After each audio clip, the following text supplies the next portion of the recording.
Hoy en día, el cine como el séptimo arte sigue siendo una parte muy importante para el ocio de la gente. Y gracias al avance de los medios de comunicación, el cine ha podido llegar a una mayor cantidad de público a través de diversas plataformas. En esta edición de Enfoque, nuestro compañero en México entrevistó al director de cine Alejandro Springal, quien nos explicará la situación actual del cine en México. Veámoslo. Hola, hola, ¿cómo están ustedes? Soy Juan Carlos Cuellar, aquí desde la Ciudad de México para hablar de espectáculos. Ya saben, los espectáculos son más que un simple chisme y en esta ocasión para hablar de espectáculos, qué mejor de hacerlo de cine. Y para hablar de cine tenemos, y me da mucho gusto recibir aquí a uno de los directores más prolíficos de nuestro país, uno de los directores que ha tenido producciones muy importantes, producciones premiadas y que ahora pues está haciendo también otras cosas, pero sigue muy activo. Y para que nos hable de cómo es la situación actual del cine en México, me da mucho gusto tener aquí en este foro a el director, productor, guionista, hace de todo un poco, Alejandro Springal. ¿Cómo estás? ¿Cómo te va? Juan Carlos, muchas gracias. Pues encantado de tener esta charla contigo y para todos los televidentes que nos están viendo ahora, ¿no? Así que es. sé, hasta donde me dijiste es en el Lejano Oriente. En el Lejano Oriente. Y en el Lejano Oriente les interesa mucho saber cómo está el cine en México. Ha pasado muchas cosas. O sea, tú has tenido incursiones importantes, después de que fuiste a estudiar a Londres. Vamos a platicar un poquito de eso. Para estudiar cine te fuiste a estudiar a Londres. ¿Por qué en Londres? Dijiste, ahí es el lugar bueno. Mira, me fui a Londres principalmente porque mi apellido Springal, pues es británico. Así es. Mi abuelo británico, había como cierta influencia. Pero no, la verdad es que me gané la beca para irme a estudiar allá. Y allá estuve 5 años. Ajá. Y empecé a profesionalizarme trabajando como asistente de edición en la BBC y luego en Channel 4 Television, con varios documentales sobre la guerra de la cocaína en Colombia. Ok. Pero lo curioso es que yo entré a trabajar como asistente de edición porque se había hecho un documental tremendo sobre México, sobre la deuda externa mexicana. Estamos hablando de finales de los 80s. Y el documental se llamaba A Fate Worse Than Debt, es decir, un destino peor que la deuda. Y habían filmado por varias partes de México y en varias colonias populares de la Ciudad de México. Y los traductores, los que estaban haciendo las transcripciones de todas las entrevistas, pues eran entre argentinos, colombianos, españoles, y de plano hubo personajes que no entendían qué decían.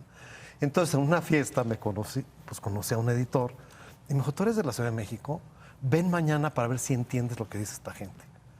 Pues claro, yo como buen chilango, pues sí entendí lo que decían y empecé a hacer las transcripciones. Fue justamente por la lengua y por ser chilango que empecé a trabajar en la BBC. Y después de estudiar allá, ¿por qué ya con la experiencia que tienes, con lo que me dices, con la raíz inglesa, decidiste no quedarte allá, sino regresar a México para comenzar a trabajar aquí? Así es, lo que pasa es que yo conocí a Berta Navarro, gran productora. Hiciste una mancuerna muy importante Hice con una ella. muy buena mancuerna y ella bueno, yo la conocí siendo estudiante. Ella estaba empezando a hacer Cabeza de Vaca. Ajá. Y por alguna razón estaba yendo mucho a Londres, entonces la veía yo 2, 3 veces al año.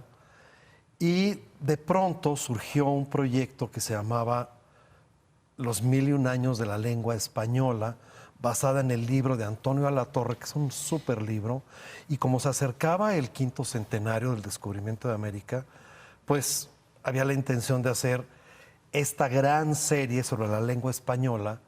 Y Berta llevaba el área de Norteamérica, el Caribe y Centroamérica, mientras otros productores llevaban España, Guinea Ecuatorial, Filipinas, y desde Colombia se iba a coordinar todo lo que era Sudamérica. Okay. Berta me invitó a participar en ese proyecto y ya me vine a México y fue justo cuando Guillermo del Toro termina la primera versión de lo que eventualmente hicimos Cronos. Ajá. Se llamaba Sangre Gris. Y entonces, pues empezamos a trabajar juntos, pues eventualmente para producir la película, para hacerla. Fíjate que con esa mancuerna que comentas con Berta Navarro, lograste cosas importantes, pero también trabajaste con Guillermo del Toro, que es una de las figuras también del cine de Más México. fundamentales. Así es. Del cine mundial ahora. Del cine mundial ahora. Él mucho inclinado a animación, quizás a personajes fantasiosos, y tú te has dedicado a hacer cosas mucho más sociales, mucho más cercanas a la gente, reales. ¿Por qué? Bueno, a ver, como cineastas creo que yo que empecé produciendo Cronos, desde la primera versión y que se escribieron varias versiones, ya aquí justamente en mi casa, En mi casa de México. en mi casa de la Ciudad de México, perdón, porque Guillermo es de Guadalajara. Así es. Me fascinó ese guión y seguí produciendo más cosas de género fantástico y género de horror. Pero ya cuando yo decido hacer mi ópera prima como director, que es Santitos, finalmente también tiene algo de fantasía, es decir, es una película donde convive el mundo ordinario con el mundo extraordinario, porque si, para quien la haya visto, pues hay unas escenas a donde se aparece San Judas Tadeo, Así es. ¿no? Habla y va dando recomendaciones, indicaciones al personaje principal, que es Dolores Heredia. Pero que puede ser la fe de esa mujer. Es la fe de esa mujer, pero manifestada cinematográficamente, pues digamos como, diríamos con efectos, ¿no? Porque San Judas Tadeo, pues es un personaje que está vivo finalmente, ¿no? Entonces tampoco es tan lejano eso de lo que yo venía produciendo, ¿no? De cine, de género fantástico. Ya después sí me fui a, pues a películas que reflejan más lo que es México. Como después hice Morirse está en hebreo, que me interesaba mucho mostrar pues lo complejo que es también este país y todas las migraciones que hay, ¿no? Esa película es como abrir una puerta, invitar a la gente a meterse pues en un evento muy importante de la comunidad judía mexicana, ¿no? Que es el duelo, ¿no? El proceso de duelo y el rito de, pues, de la muerte.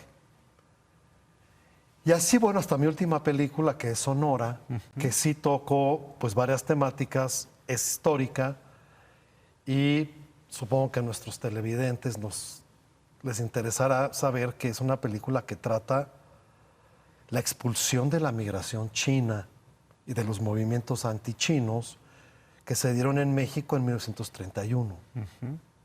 Y me interesó muchísimo eso porque yo siento que el mundo pues hace un eco, tiene resonancia con esa época, un momento donde se estaban desatando pues los grandes nacionalismos y pues la xenofobia, ¿no? La xenofobia. Pero todo esto que desató pues en la Segunda Guerra Mundial. Entonces yo creo que es importante volver a revisar nuestra historia. Estamos viendo cosas parecidas. Y Desgraciadamente. desgraciadamente, pero sobre todo en México, tenemos historias muy enterradas que nos dan vergüenza. Y bueno, está bien que nos den vergüenza, pero eso no quiere decir que no debamos de hablar de ellas, ¿no? Al contrario, yo creo que es importante recordar que tenemos pasajes horribles en la historia de México, pasajes de racismo muy profundo que hasta la fecha, ¿no? Vivimos de manera abierta o de manera sutil. Y bueno, creo que la historia de la comunidad china en México es muy importante, es muy dolorosa y pues desgraciadamente se enterró porque va ligada un poco al nacimiento del PRI en el norte. Lo que es la política, que tiene que ver mucho con lo que está sucediendo actualmente, pero ahorita tocamos Así es. ahorita tocamos ese tema. Santitos, una de las películas importantes que despegaste y te fuiste dando tu lugar propio. Después hiciste Morirse está en hebreo, como bien lo comentas, No eres tú, soy yo, y Sonora, que mencionas ahora. Me llama la atención, además de la temática social, los nombres que vas eligiendo para tus películas. No son nombres convencionales. No eres tú, soy yo, es algo muy coloquial que Así es. se dice mucho actualmente. El morirse está en hebreo, algo que te hace reflexionar sobre lo que es la película. ¿Cómo vas encontrando eso? es una forma de dar una identidad a una película, entiendo. Decir, llama la atención, pero estoy mostrando en cierta forma un poquito de lo que es. Bueno, todo título, yo soy de la idea de que hay que escoger títulos que resuenen en la mente del espectador y un poco para que también se los aprenda y se los grabe. Y pues hay títulos más evocativos, otros más descriptivos. Si tengo como Santitos, que es evocativo, pues inmediatamente sabes que estamos hablando de santos católicos, ¿no? De la fe católica en un momento dado, por los santos.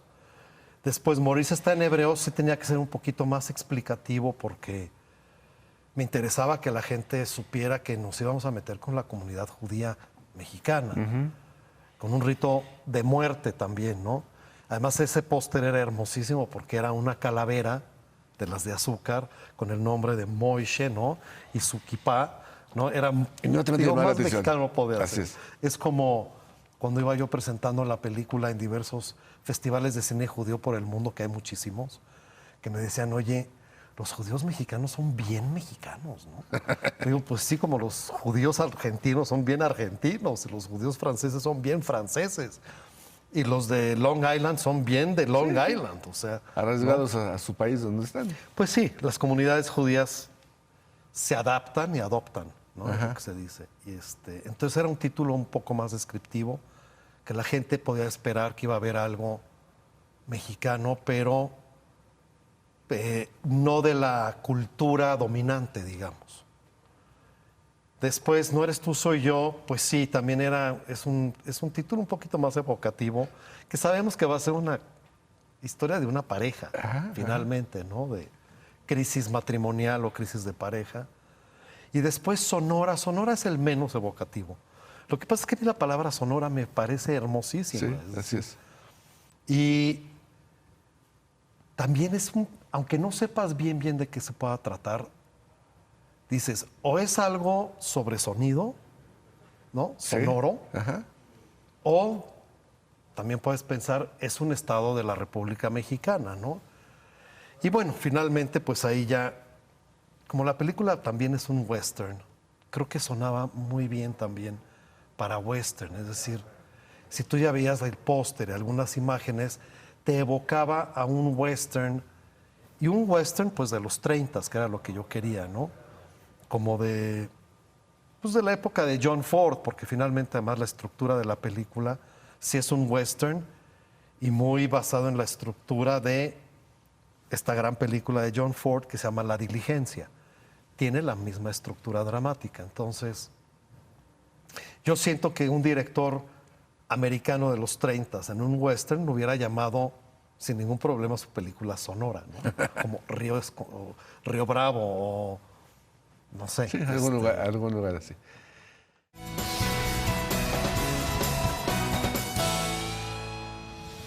Santitos, lograste un reconocimiento en Sundance, que no es nada sencillo. O sea, tus películas han traspasado las fronteras. ¿Qué satisfacción le deja a Alejandro Springal eso? Es decir, mis películas son bien vistas fuera de mi país.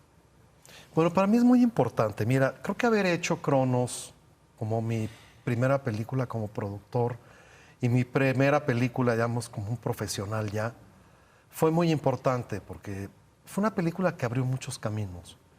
Todavía a principios de los 90, el público mexicano, su última opción era el cine mexicano. Sí.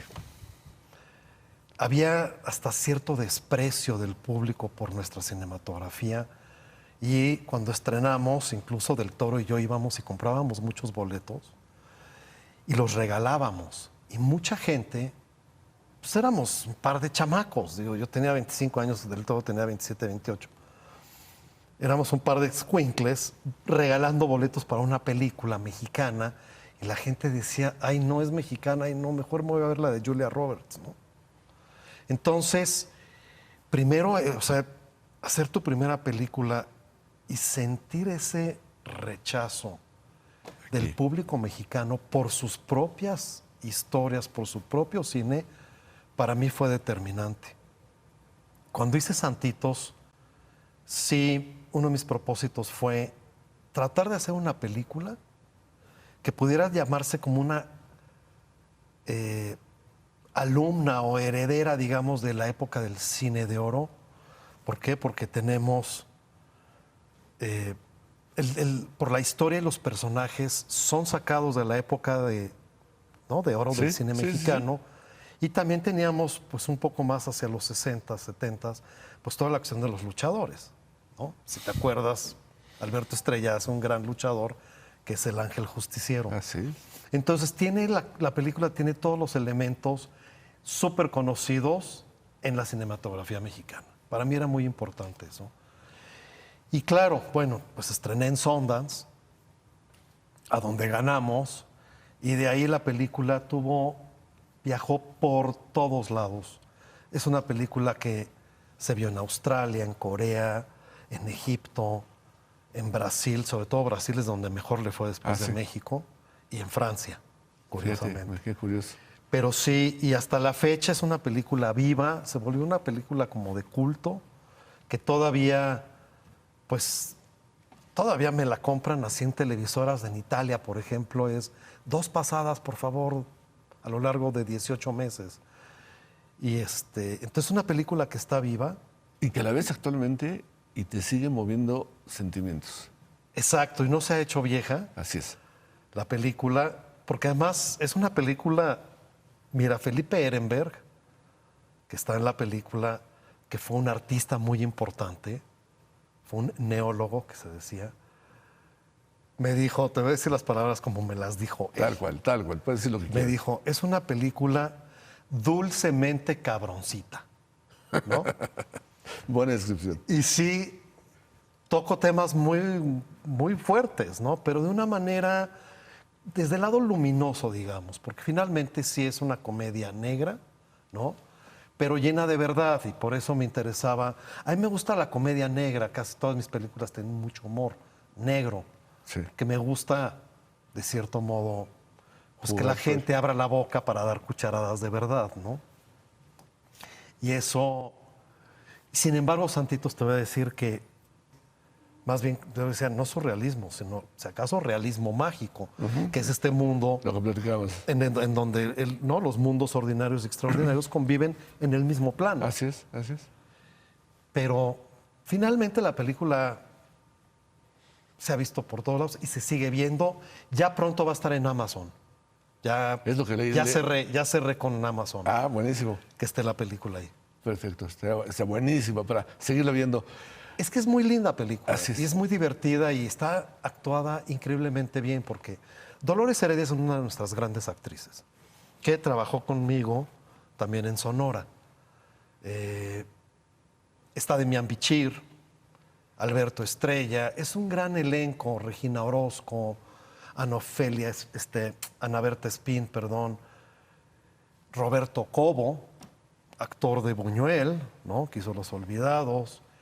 El maestro Torrelafam, que es uno de los grandes maestros de actuación de México. En fin, es un súper elenco. Eres productor, director, guionista, estás metido en todo. Para hacer una película... Y una vez distribuí. Y vendiste boletos. Y regalo boletos y vendo boletos, exacto. Cuéntame algo. ¿Qué es lo más complicado cuando dices, voy a hacer una película? El guión, ¿de dónde? O sea, lógicamente todo empieza de ahí. Pero dices, ok, lo voy desarrollando sobre el elenco o consigo el elenco sobre el guión. O sea, porque tú en tu cabeza tienes una idea de lo que va a ser la película, pero ¿cómo la vas desarrollando? Mira, cada proyecto es diferente. Por ejemplo, Maurice está en hebreo, que yo escribí todo el argumento, no hice el guión lo hizo Jorge Goldenberg, uno de los grandes guionistas argentinos. Pero yo escribí el argumento. Ese argumento nació por las ganas de querer contar un rito tan importante. Yo venía de hacer Santitos, una película que tenía muchísimos sets, muchísimos personajes. Y sucedía en 2 países, en varias ciudades y pueblos, ¿no? Y dije, voy a hacer algo a donde no tenga yo que viajar tanto. Porque fue Fue agotador. Siento que tener que viajar a tantos lugares, a filmar tantos sets, yo sentí que se me diluía un poquito la historia. Entonces dije, voy a hacer exactamente lo opuesto. Ahora lo que voy a hacer es, las nuevas reglas de esta película van a ser un solo lugar, básicamente. Puedo tener muchísimos personajes, no nada más uno, sino hacer una película coral. Y qué interesante, ya toqué el tema de la muerte, a donde no hay un rito en Santitos, y por eso surge el conflicto, porque no hay un rito, la madre no puede vivir el luto y llorar la muerte de su hija que pierde. Dije, más bien aquí es la obligación del rito, la obligación del luto, ¿no? Pues vámonos a lo que es una Shiva, que son los 7 días del rito de duelo judío. Entonces, eso ya cumplía con todos los preceptos que yo quería como elementos para narrar una nueva historia. Y nace ahí y empiezo a crear a los personajes desde el argumento y toda la dinámica, ¿no? Pues, dramatúrgica, y ya se lo di a Jorge Goldenberg y ya terminamos de armar pues todos los diálogos y todas las escenas, ¿no? Donde empiezan, donde acaban. Pero pues esa nació con una necesidad de narrativa y de hacer una película muy particular. Por ejemplo, Sonora nace de otra manera. Yo estaba viendo locaciones de otra película que produje, que se llama La Delgada Línea Amarilla. Estaba yo en Sonora, estaba en Puerto Peñasco, porque iba a revisar unas grandes rectas que hay allá en Sonora, en el norte, sobre todo en el noroeste. Que necesitaba yo para la película varias rectas de carreteras. Y el escritor y artista Guillermo Munro, que es de Puerto Peñasco, llegando a Peñasco, me contactó y me dijo, quisiera platicar contigo. Me gusta mucho el cine que haces y la verdad es que te quiero enseñar uno de los lugares más hermosos de México, que es el Pinacate y el Gran Desierto de Altar. Le dije, pues estoy en scouting. Me dice, quédate un día, no te vas a arrepentir. Dije, va, pues un día más me quedo. No estoy filmando todavía, estoy apenas en el desarrollo de la película. Entonces le dije, vámonos al Pinacate. Bueno, cuando llego al Pinacate, a la media hora le digo, Memo, yo quiero hacer una película aquí. Este es el lugar más hermoso que he visto en mi vida. Me dijo, bueno, quería que lo vieras porque yo tengo un libro sobre historias que han sucedido en el Pinacate desde tiempos prehispánicos, desde que ahí se funda los primeros caminos por el desierto, que después el padre Quino los bautiza como el Camino del Diablo, que todavía queda una parte del original Camino del Diablo en el lado de Arizona, y era cuando todas las etnias viajaban hacia el mar, hacia California, cruzaban ese desierto que es despiadado. Después de Atacama, creo que es lo más seco que hay, y sin embargo es el mismo desierto que lleva al punto más caliente sobre la tierra, o sea, sí es despiadado, porque el Valle de la Muerte es en la misma zona de ese desierto. Y entonces me da un libro de investigaciones que hace. Lo leo, esa noche no dormí porque me clavé en el libro. Estaba yo tan impactado con el lugar que leí todo el libro. No es un libro muy grande, un libro de 150 páginas, y lo leí.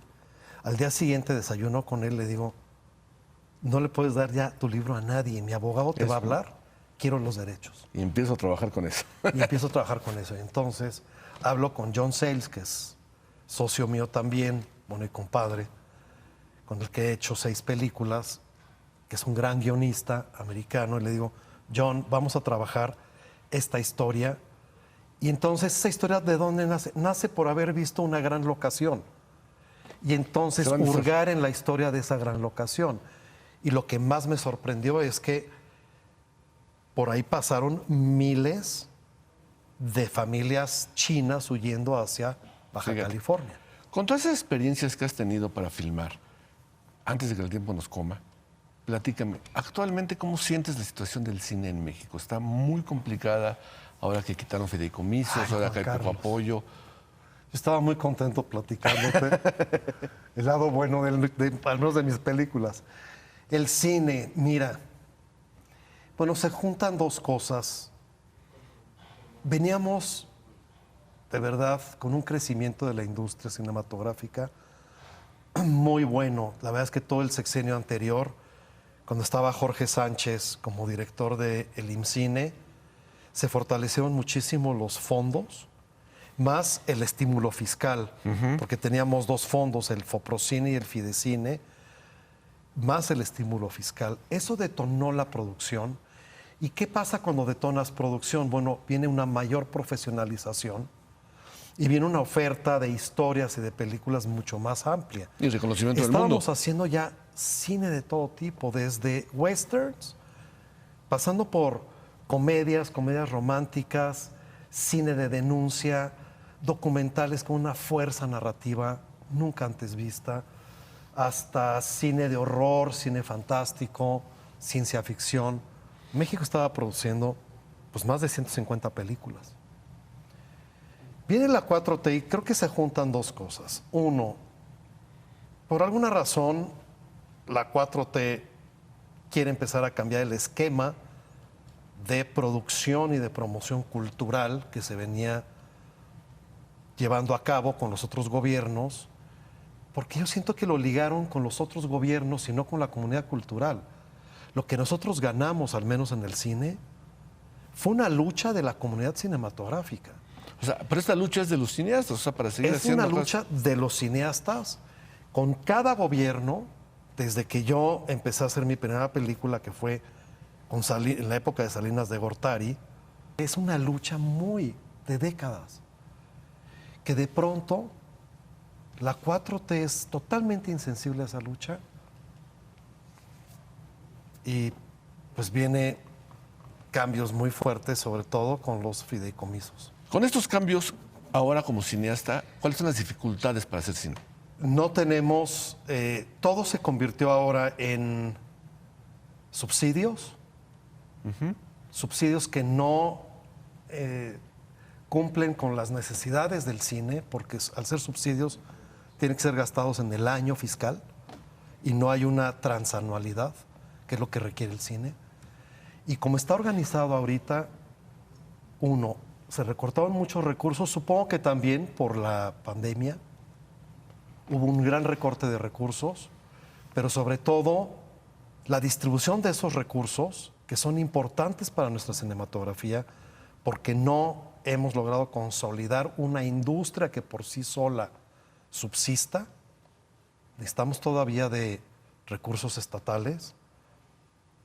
Pues se reducieron en el momento en que tú ya puedes acceder a las 14, 20 películas que ahora se pueden apoyar por el número, por los recursos que hay, pues te llegan por ahí de mayo y tienes que comprobar todo en diciembre, entonces tienes que filmar, todo mundo filma al mismo tiempo ahora. Así es lo que está pasando. Entonces, eso está, ¿qué implica? Que hay poca diversidad, digamos, y hay un pleito de actores, un pleito de técnicos, que los productores y directores, porque todo el mundo está filmando al mismo tiempo. Vamos a seguir platicando cosas bonitas. Pero cosa bonita que hay, déjame decirte. Sí, las plataformas han logrado democratizar más el cine y la gente ahora está más expuesta a nuestra cinematografía a nivel mundial. Que es una gran ventaja. Esa es una enorme ventaja. Y bueno, si hay asociaciones ahora con las plataformas para hacer más cine, ¿no? Y tenemos que aprovecharlas, porque por ejemplo Sonora, mi película, sí, el día que entramos a Netflix, fue Netflix mundial. Y te puedo decir que la película la vieron en Egipto, en la India, en Brasil, en Suecia, porque la gente se comunicaba conmigo por correo. Ha sido un verdadero placer charlar contigo gracias. Y que nos des este punto de vista de lo que es el cine en México. Alejandro Muchas Espingal, gracias. muchas gracias. Así concluimos esta edición de Enfoque. Gracias por sintonizarnos y nos vemos.